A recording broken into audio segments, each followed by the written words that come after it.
பாகுபலி எவ்வளோ பெரிய ஹிட்னு எல்லாருக்குமே தெரியும். ஆனால் அதுவே இந்த லயன் கிங் கதையோட தழுவல் தான். சிம்பா பேர் மட்டும் இல்லை, ஆளுமே அவ்வளோ ஒரு அழகு. நம்மளால் சிங்கக்குட்டிலாம் வளர்க்க முடியாது அப்படிங்கிறனால நான் வளர்த்த நாய்க்கு சிம்பான்னு ஒரு பேர் வச்சுலாம் ஒரு நாய்க்குட்டி வளர்த்துருக்கிறேன். அவ்வளோ எல்லாருக்குமே பிடிச்ச பேர் சிம்பா. லயன் கிங் 1994 2D அனிமேஷனில் கார்ட்டூனில் ரிலீஸ் ஆகுது.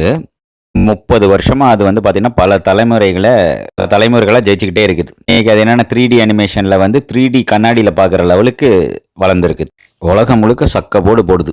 இது ஒரு சாதாரணமாக வந்த படம் தான். ஆனால் இது உலக புகழ் பெறணும் அவங்களே எதிர்பார்த்துக்க மாட்டாங்கன்னு நினைக்கிறேன். ஒரு பிராண்ட் ஆயிடுச்சு. உடனே இந்த ஃப்ரான்ச்சைஸியை யூஸ் பண்ணிக்கணும் அப்படிங்கிறனால உடனே ப்ரீக்வல் சீக்வல் இனிமேல் எடுத்துகிட்டே போகலாம். எத்தனை பாட்டு வேணால் நீங்கள் எடுத்துகிட்டே போயிட்டே இருக்கலாம்.